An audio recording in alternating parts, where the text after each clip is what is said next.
Okie dokie, daily trading recap for this, what is it, the 15th of November, 2021, Monday. No trades for me on the day.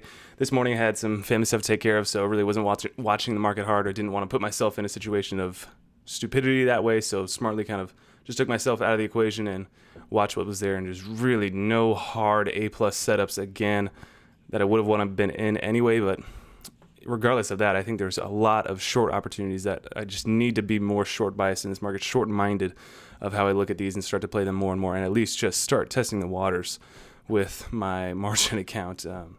Just been getting screwed over with long trades and trying to speculate in that way, and I'm just doing something wrong, so I have to adjust that way in one way or another. So let's go over housekeeping first. Market internals, $240 billion volume on the NASDAQ as of 2.5 hours after the close. NYSE, $238 billion volume. OTC is $2.3 billion volume. NYSE putting in lower dollar volume again than the small cappers, which is good to see. For the NASDAQ, SPY was showing a 0.03% day in the green, but intraday had a little bit of a sell-off red day that'll show up on the daily there. So a little cuppy here. We'll see where we get if we try again for that 470 or all-time highs once again, or this becomes just a little bit of a pullback more when we start to trend normally. Don't just go straight up like we normally used to do, or I think that's what they just refer to the SPY as, is UP. That's the ticker name, up. But I did have one trade on, we'll get into NEGG, former runner, still in this trade as of right now, which is kind of stupid, but so picked this one up in the afternoon. This, of course, is the former runner from this summer when I had a crazy move up here. I think I mentioned this one in one of my watch lists on last week's either watch list or daily trading recaps, that, hey, looking for any amount of volume continuation, looking for a push through. We got this $20 key psychological level there. That could be a nice little breakout point as well. So afternoon was setting up pretty nicely here for how it was holding. VWAP moving, climbing, clinging along underneath it very nicely as well. Had a little try at 20, but then just got slapped with some big volume, huge volume. Actually, the biggest volume candle of the day. Started to pull back. I thought I was buying the dip here with 10 shares that I got, so a $200 position size right at like 19.05 cents. And I really, this was tough too, because then I had my nephew coming over and then we had other family stuff. So I had to step away from the computer, which in hindsight, I was thinking, oh, okay, well, let's just set a stop here. Well, then I got to adjust it for after hours. If I got to come back to it, well, am I going to put a profit order in there? Am I going to do all these things? So it was just like, it's, for me in this situation, it was small enough size that I do believe there's still the potential in this trade that it could go there. And I didn't have to be so key on the timing, but looking back at it now, man, shoot.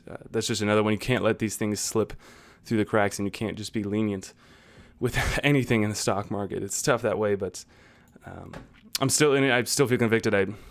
The perspective came in my mind. The perspective came in my mind to say, okay, you made a mistake in not setting a stop loss, where if I was watching this thing, man, seeing these kind of little dumps here under VWAP would have definitely gotten me out like, oh, shoot, the strength's just not there for this thing to run crazy in the after hours as of right now. Maybe it does it some other time, but in the situation I'm in right now, just looking at, okay, fixing this mistake, price range we're still in right now is still higher than the range we were putting in the lunch session here. We're still in that initial range that it pulled back to on the first run-up green day. We're still putting in some higher lows from the past 2 trading days here, coming from this bottom low, just continually grinding higher. So yes, it was a bit of a harder pullback and a little bit harder on the P&L side than I was looking for on this specific position size. But I still think the trade thesis is there as of right now. If we get any harder gap down or movement to the downside in this after hours or in tomorrow's pre-market, I'll certainly be looking to take that off. But if we continue to hold, it doesn't even have to be looking with strength, with volume. I think this thing, if it starts to build in the slightest attempt, I could see myself sizing in with maybe just more like 10 shares more, looking for the break of $20, maybe selling some into that, and then just holding for any longer term, 3, 4, 5 days style of hold play on this one. So a little bit of an educational play, a little bit of a speculative one, but tough that I have to start this swing trade with the mistake that I made, the fumble that, okay, yeah, I probably should have had a little limit order in there, a profit order at least, a minimum, if this thing did rip to 22 without my knowledge. But that was that one. So still in it as of right now. We'll see where it goes.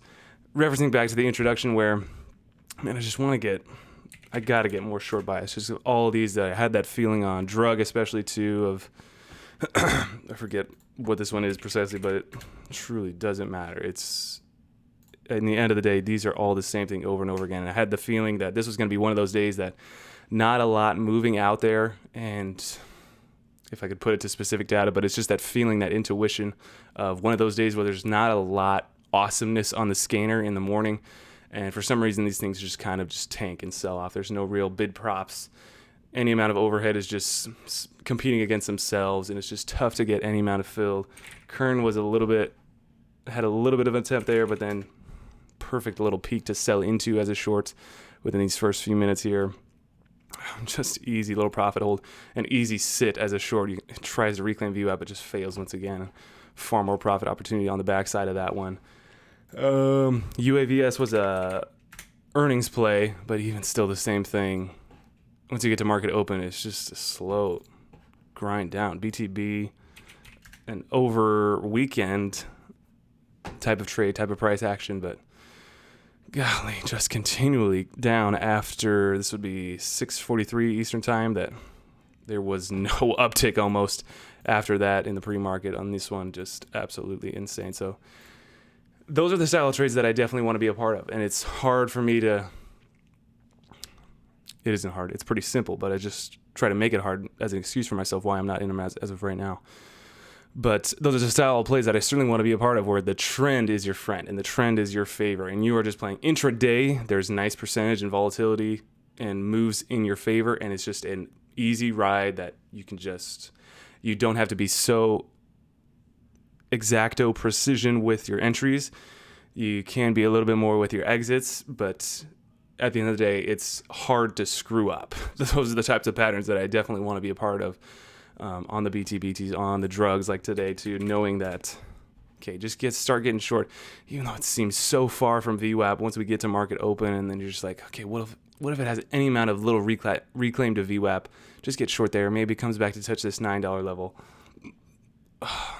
And some of these do. Maybe tomorrow and the rest of the week that we don't have any more of these that just have the hard fade, like the WIMI, WIMI a few weeks back, that have the similar chart like this, that they just kind of start fading immediately from their initial reclaim to VWAP attempt after the first peak that fails to maintain the price of VWAP itself. But it's just a grind. It's just a continual puzzle piece juggling act of trying to figure out when and where and how on these ones. And I got to start playing. I think the only experience and the only way that true knowledge actually comes, of course, is through putting your hand in that fire, see what comes out of it. So watch this as of right now. Those are really all the tickers I want to mention. That's not it. SNDL is a former runner again, is a realer-ish company, former runner. A little bit of attempt here in summer, but the start of the year was a crazy move along with CGC in the wheat sector. This one had big volume day yesterday. I think it was earnings. Was it earnings? Yeah, on that first day. But should this thing get any amount of volume, and a little bit harder sell off today, 10% in the red. But man, should this thing get any amount of volume, start to test these key levels again, it certainly looks pretty wonky as you look at it on this perspective from the 30-minute chart. That why do you want to be a part of this little up and down W? But if we start to test that $1 very key level, this thing could get pretty nice and spicy. But then the key in that too is reflecting back to what my monthly goal is.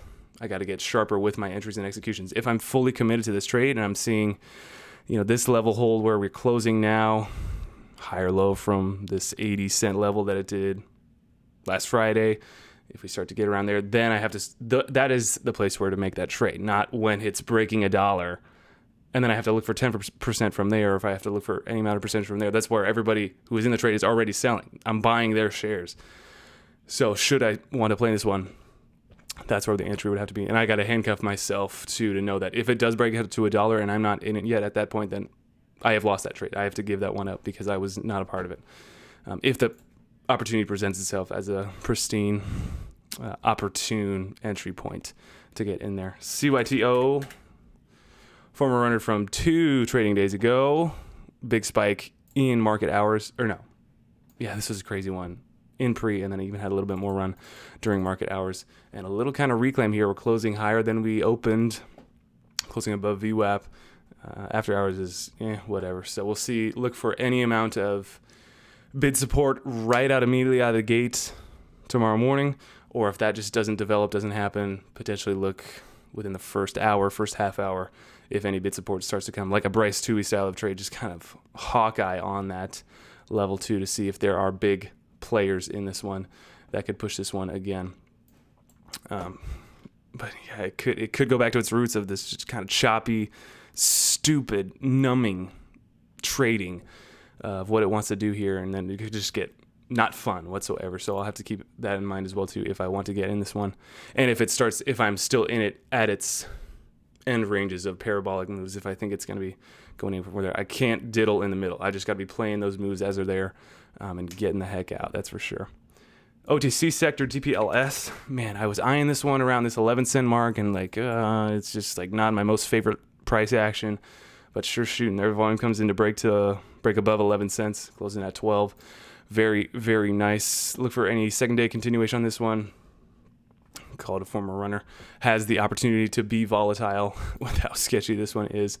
So we'll see where she wants to open in the mañana tomorrow.